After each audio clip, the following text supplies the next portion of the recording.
talking about Cammie's very emotional. But I want to share the story that changed our entire family's landscape.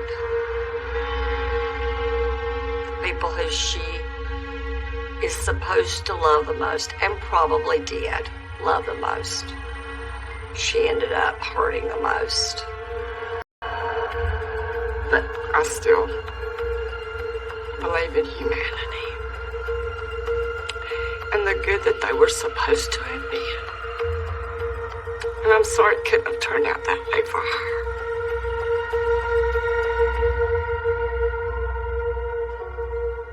Just a minute, please.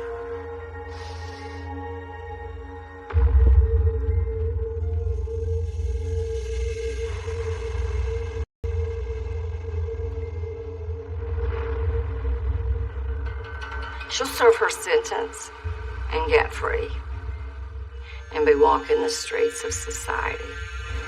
I will be watching and being very careful when and if that doesn't happen, because I feel like that there is potential for Cammie coming after me.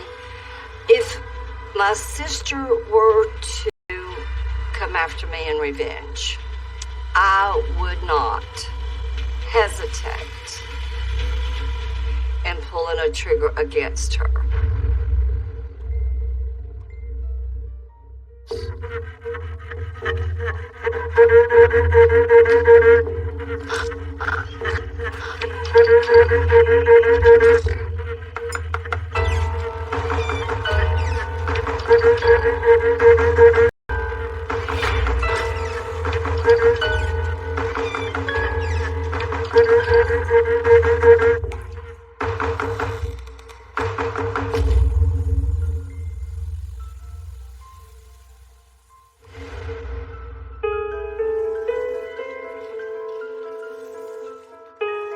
This is me and my middle sister, Cammie. There was exactly 3 years between us. Bond was developed very early on because I adored her. She loved to get in the bed with me and us have a playtime. I would make her giggle. I would tickle her belly. It was a wonderful time in my life. And I hope even in hers, maybe it's not remembered. We grew up in Marion, North Carolina. I'm the oldest of 3 daughters. As Cammie got older, she would come to my bed when she had a nightmare and I'd snuggle her up. What's wrong? You have a bad dream? I can remember lots of times reading to her. Once upon a time. And I can remember her looking up at me as I read to her. Certain things kind of stick in your head. That sticks. That little smile. Because it was just so sweet. I wish you could see it in my head. She had the cutest little smile.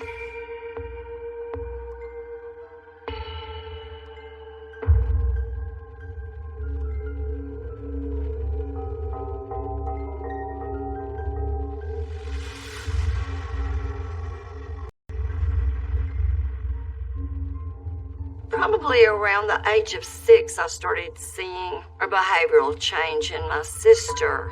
She enjoyed seeing me upset. Growing up, it was very important to me to have things precise and orderly. I don't want to say I had OCD, but I disliked order. I remember one time in particular where I got very upset with Cammie for holding her elbows out after she washed her face, because water would roll down her arms and get all over the sink and floor. And I snapped at her. Cammie! Why are you always making a mess? If you made her upset, then she got revenge. went into our bedroom, took all of our drawers, and dumped them in the middle of the room.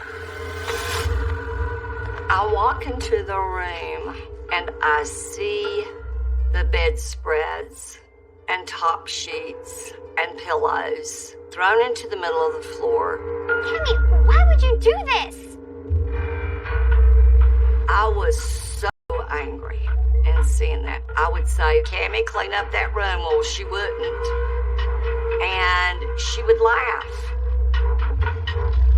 She was actually being very entertained at me being angry. Well, don't just stand there. Help me.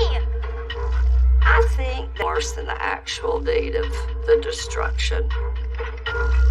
Her intentions were to deliberately antagonize me.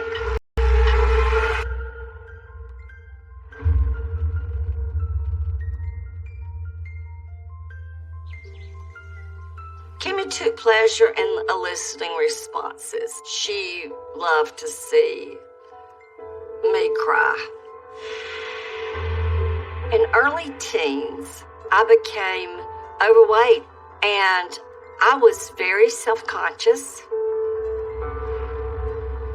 And if she caught me standing in front of a mirror, she would attack that Achilles heel. That caused me great distress.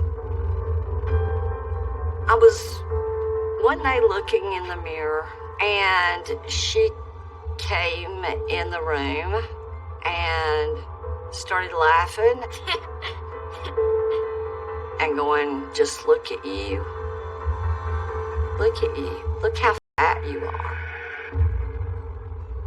It was awful, and she just kept on and on with it. And I think that did probably reduce me to tears. You're looking a little chunky. How could she say that to me? I would never say that to her. It was joyous cruelty. She knew what she was doing. She knew she was hurting me. And she was being entertained by that. God, you're disgusting. She enjoyed doing that on a regular basis. She had a distorted viewpoint of me her whole life, and she enjoyed seeing me cry.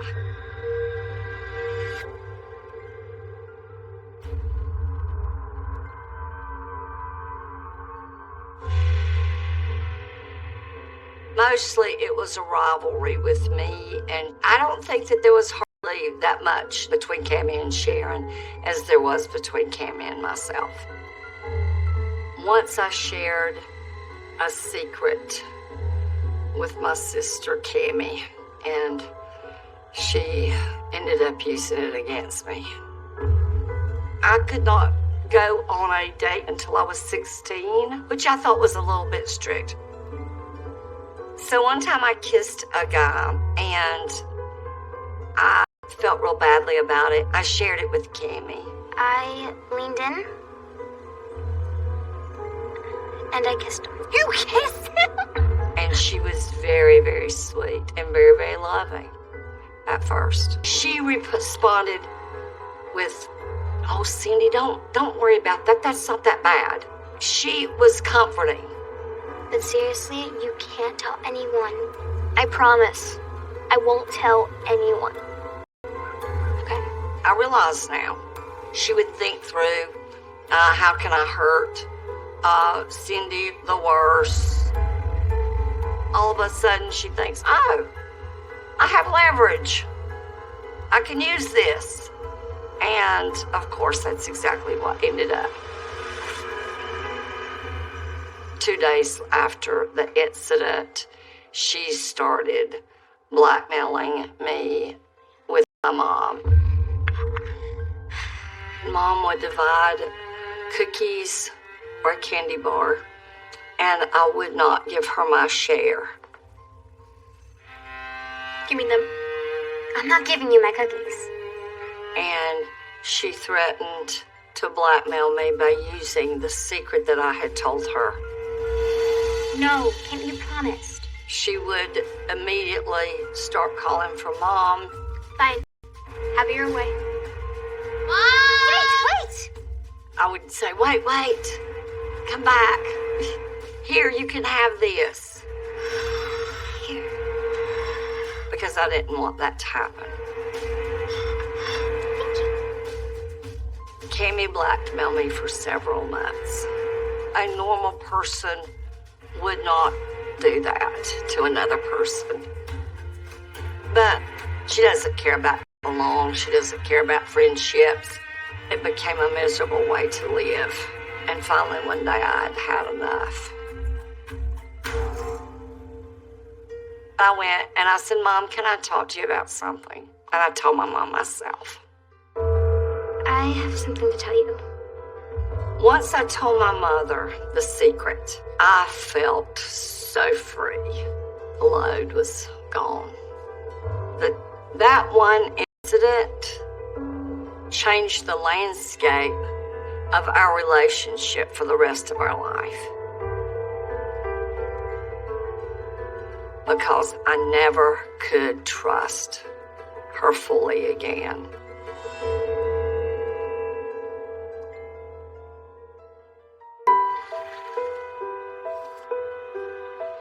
This is a picture of my baby sister Sharon and Cammy and myself. I was 14 and Cammy was 11. But our relationship was very strained. Very seldom do I remember her being sweet and nice. I didn't recognize that the abnormal behavior would last for a lifetime. I didn't know that.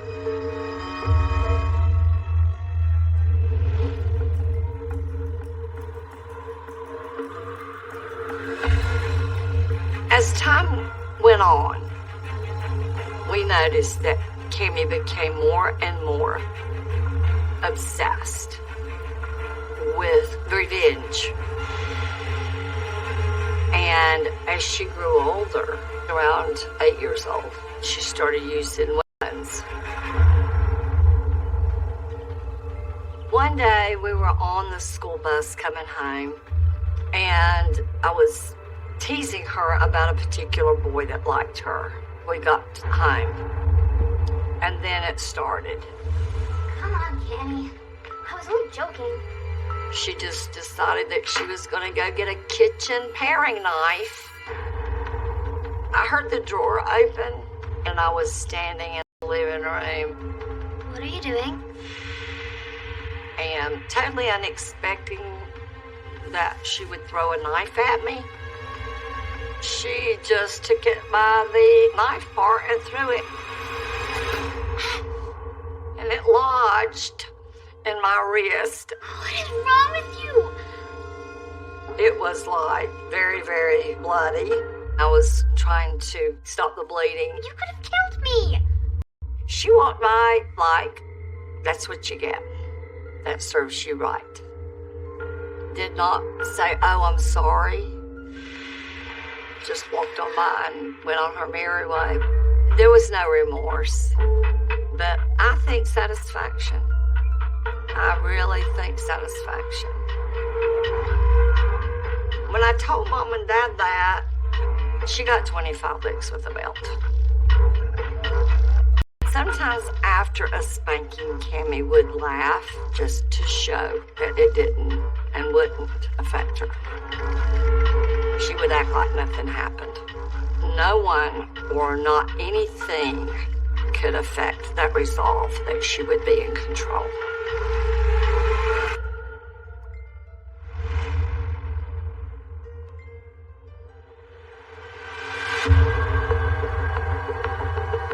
It was frightening living with Cammy because I never knew what would set her huge fights as sisters. And she demanded that my sister and I leave the premises to get out of the room. Get out! And we refused to do that. No, if you don't like it, why don't you leave? She went into my parents' bedroom and she got a rifle, a hunting rifle. She coming through their door, pointing at us and demanding that we get out of the house. I said get out! Just calm, cool, and collected. Just y'all get out, or I'm gonna shoot you. Of course we're thinking that she's teasing, but we're not taking any chances, right? I mean it. I can remember trying to get Sharon out of the house. Let's go. And she locks us out. And we stay out until Mom and Dad get home. They didn't know what to do. My mother took Kimmy to our pediatrician, and she asked him what she could do to get Kimmy help. And he reprimanded her verbally and just said, she's a middle child.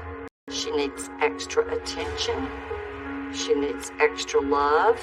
Just love her and give her special attention. Absolutely the wrong advice from that pediatrician. I don't think they knew what to do with her when she was little. You could not reason with Kimmy.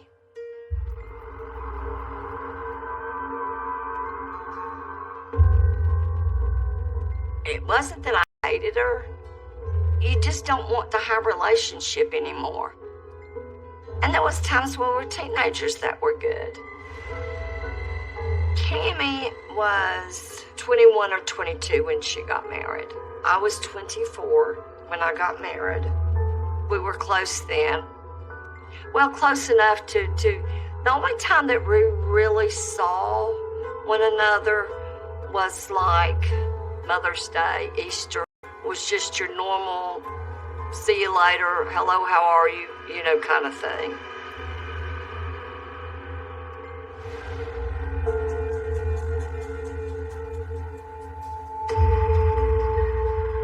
Well, we were on our way to my niece's third birthday, which is Sharon's daughter. And I had Cammie with me and two of my sons. And Cammie was saying, please, not in front of the boys. It's their cousin. It was aggravating me, and I'd asked her to stop several times. You're so spoiled. Of course he'd turn out like this. After she kept on, I said, well, if you don't stop now, I'm pulling off, and you will get out of my vehicle. Shut up. You don't tell me what to do.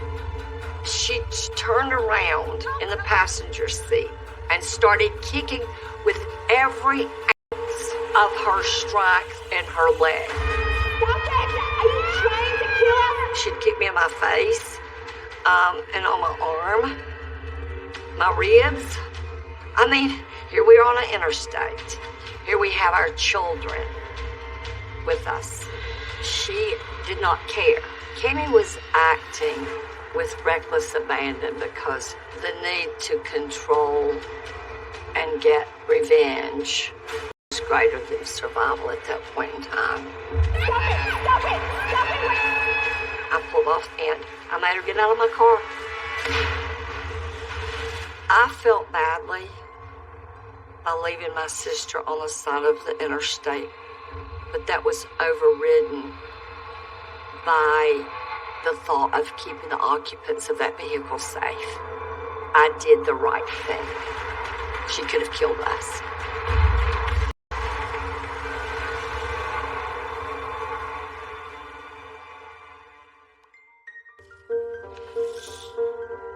All right, this is my sister, my dear brother-in-law, Terry, and they are in France, maybe on their honeymoon. After the divorce from her first husband, Cammie met Terry at the Department of Revenue in Raleigh, where she worked as well. Their relationship mostly was volatile, but there were times like this where you could sense some fun loving. It's wonderful to see them like that. She looks genuinely happy.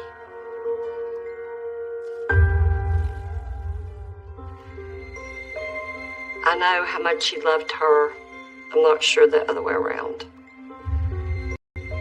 When Cammie married Terry, She knew he had a kidney condition. And she commented once that the only reason that she married him was because he had a kidney disorder and that she didn't feel like that he would live that long. I really like him. Yeah. I cannot remember exactly my response. I do know that I would reprimand her. If I'm lucky, he won't last long. It's not right. It's insanity. It's evil. That's a terrible thing to say. I'm surprised that it slipped out. I don't think that she intended necessarily to reveal that. Maybe she did. Maybe she liked the shock factor. It was a very Cammy-like thing to do.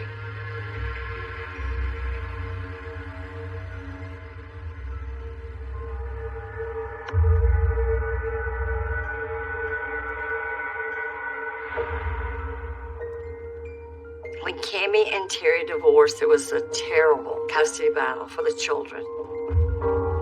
Terry and I started talking about it. Terry thought that Cammy had broken into his apartment because little things would be altered. He noticed that his underclothes drawer had been tampered with, and his medicine cabinet had been tampered with. He needed medication daily. Was she actually trying to kill him then? I don't know. I believe that Cammy was always trying to send messages to everyone in her life. We're seeing a progression of that sinister behavior, that darkness. After Cammy lost custody, her behavior became even more erratic. He'd leave to take the children to school in the morning, and she'd follow him. And she had a wig on. That's when he first realized that she was stalking him. Watching. Always watching.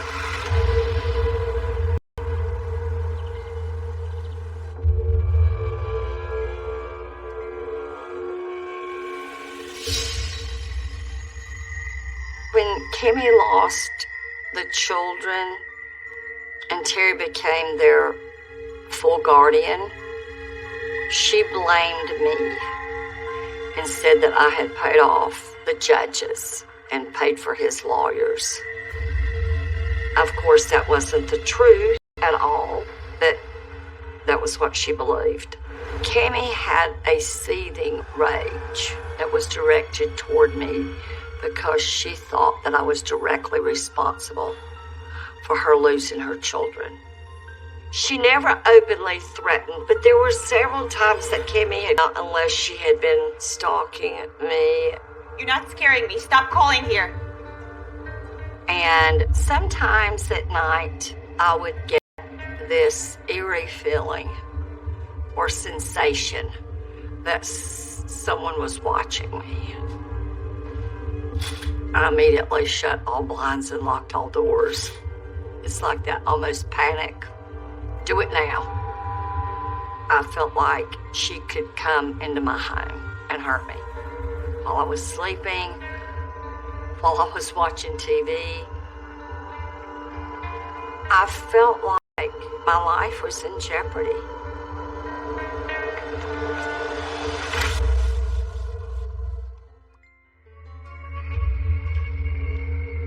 I feel like court issues and losing her children really put Cammy over an edge.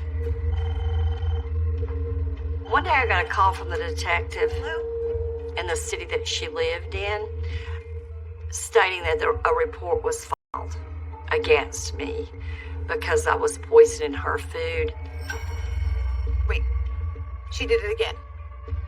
I would get a call once a month at least with them saying that she was reporting a crime, that I had been in her house and had poisoned her food. And the next time it would be the water. You know this is ridiculous, right? She really believed that I hated her that much. As a matter of fact, once she called me, she was crying almost uncontrollably. And she said, "What have I ever done to make you hate me like you do?" That was tough. That was so tough to hear. Anyway, she believed it, and still does.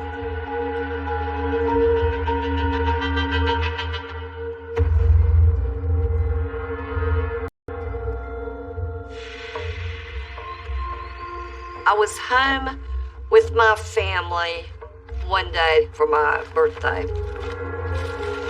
Cammy comes in my house and brings me a birthday cake. And I said, "What in the world is that?" Cammy? And she's got this solemn look on her face, and she said, "It's a birthday cake." I baked you a cake. I said, "Do you literally think that I would eat that after all you've accused me of?" Why not? I thought that there was a possibility Cammy poisoned the cake that she brought me. I told her, "Why can we not be friends? Why does it have to be this way?" And she said, "I did not take your children away from you." I helped them. had nothing to do with it. At that point in time, I lost all manner of control, and I literally attacked her. I had just had it with her shenanigans toward me for years. I kept shaking her and saying, "You need to take medication." And then my husband, David, came and he said, "Kimmy, you need to leave." You gotta go. You gotta go now. She would listen to him more so than she would me. She left. But I wouldn't have put it past her to come back for revenge. She thought that I was out to destroy her. I have no clue why.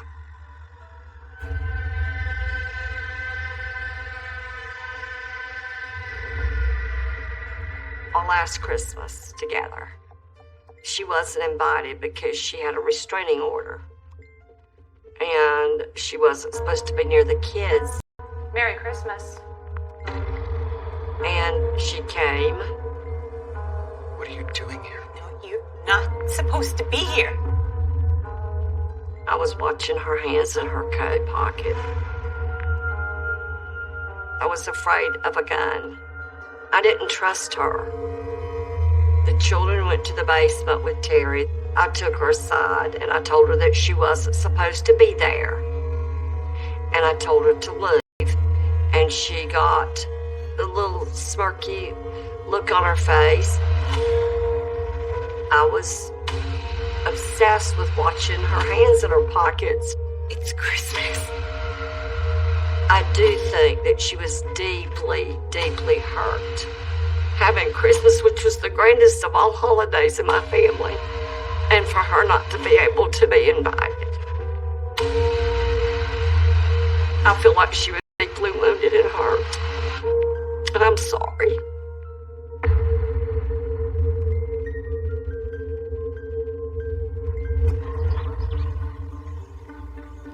I was starting to be fearful for Terry and myself. His life could be in trouble.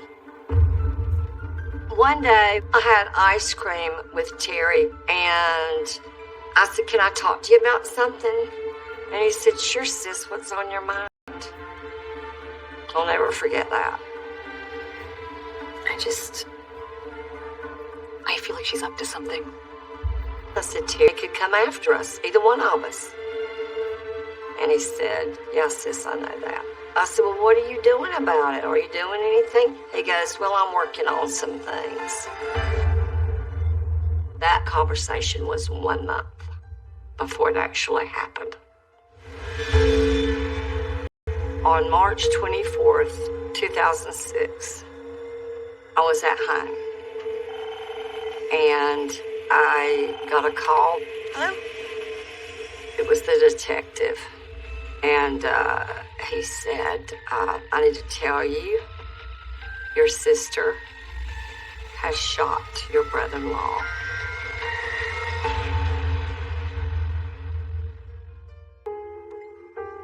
She shot him? I went totally out of kilter with that call and just started screaming. No. I just kept saying, oh no, oh no, oh no. I said, can you tell me what happened? Terry and Cammie met in the park that day. She convinced Terry, even though it was disallowed, to meet her for pizza in order to see the children. They met, and she said, can I talk to you for a minute? And he said, yes, and Cammie shot Terry in the stomach. Were the kids were there? I am believing, he thought, she would never do this in front of her children. Oh, no. She went back to be with the children, telling them that everything was going to be okay, that Daddy was going to be fine. The children were 8 years old and 6 years old. I felt pity for the children. It's almost like in your own ears you can hear the shot ringing out. I can almost see them as they saw their father fall. I don't think that Cammie meant to kill him. She was planning on scaring him into submission. No.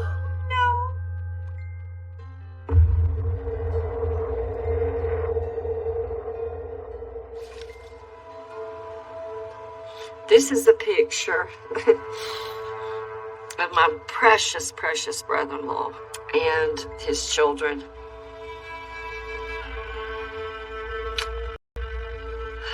Just a beautiful family, totally destroyed. I was much closer to Terry than ever I was to Cammie. When Cammie shot Terry and he died, I was devastated with the news that he was gone.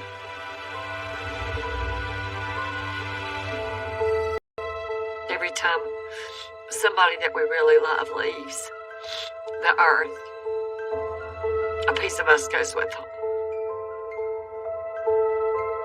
I'm not doing real well.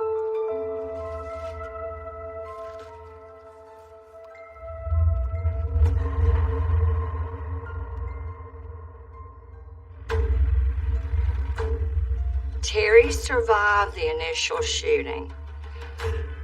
He was the one that called 911, and immediately the police were there, and she was arrested. She was taken immediately to Wade County Jail. And even though I really was still angry with her, I visited her in jail. And I walk in, of course she's behind the glass, and she has the most horrible look on her face. Between anger and devastation. It's almost a spiritual darkness. And I say, Cammie, what in the world is the matter? Why did you do this? And once again, I heard the words, I did not have your children taken away from you. But you helped them take mine. So at that point, I told her that the next time that I saw her, hopefully would be in the next life. And she immediately laughed and said, if you're talking about heaven, you're not going to be there. I can't do this anymore. I told her that I would not be visiting her again ever, as long as I lived. I hung up the phone and I just walked out. That was in 2008. I never went back to see her. Cammie was charged with second-degree murder. I can remember when she will be doing very well if she escapes the electric chair.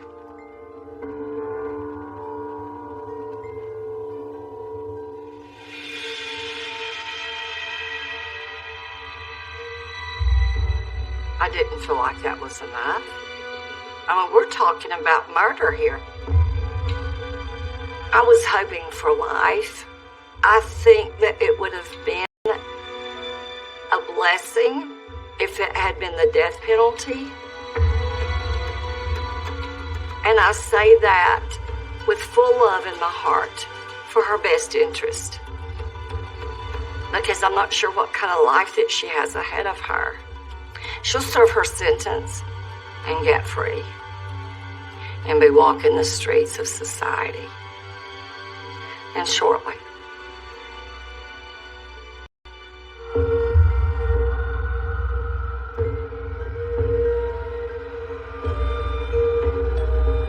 I feel like that there is potential for Cammie coming after me.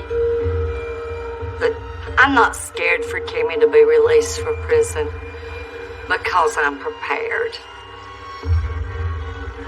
As soon as she's released, I will get a restraining order. But I also got concealed carry. And I will carry. If that day happens. All the time.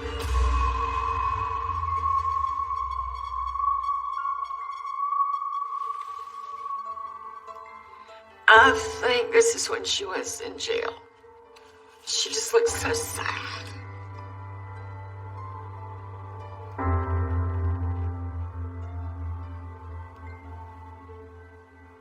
I'm sorry for the pain that she's brought to people's lives. But this picture makes me want to hold her. I wish I could make things okay for her. I wish I could make her mind well and reverse people's hurts. For her children, for Terry. It's pretty devastating.